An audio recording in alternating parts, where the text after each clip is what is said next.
we hit this really strange situation where semiconductors, chips, were in really short supply, which both drove lead times. It made them incredibly hard to get. Bobak Tavangar is our guest today on CallumConnects Micro-Podcast. Bobak is the founder and CEO of Brilliant Labs, an open source AR company bringing generative AI to the human eye.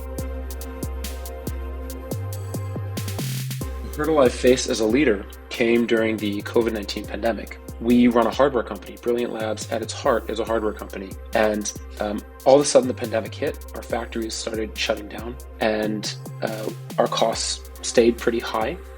As many of us know, investors don't love to invest in hardware companies, in part because it's expensive to do hardware, and that didn't change. As factories shut, our cost base stayed as high as it was. And then finally, we hit this really strange situation where semiconductors, chips, were in really short supply, which both drove lead times. It made them incredibly hard to get and required us waiting 6 months, 12 months, 24 months in some cases. And at the same time, when we could get them, they were 3 or 4 times the cost that they were just a year prior. And so, as a startup, facing this sort of a perfect storm, we realized we needed to act quickly to save the business. And so what we did was we restructured a lot of the team, and that looked a few different ways, but at its heart, it meant taking non-essential functions, transitioning them away from being fixed costs, long-term fixed costs, that would keep our burn high and drive us off a cliff, and it would instead transform them into variable costs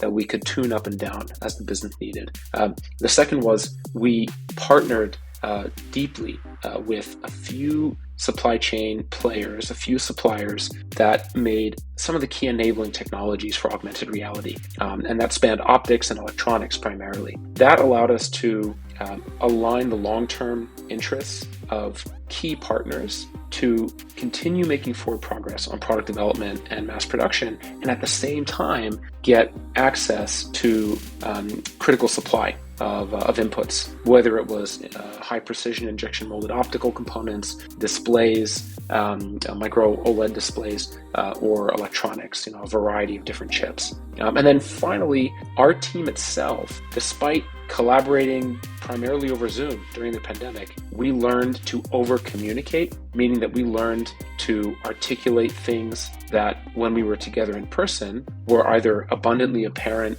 just by looking at something, or that could be whiteboarded out easily, or just obvious from someone's body language sitting across the table from you. So we learned that collaborating over Zoom, especially doing hardware, it was important for us to communicate in a whole new way, and also to keep our wits about us, because as many of us remember, it was an extremely difficult time, and we reached a point where we would wake up in the morning and just get hit with this wall, just overwhelmed by all the challenges we were facing as a young business, trying to build breakthrough products in a very challenging space.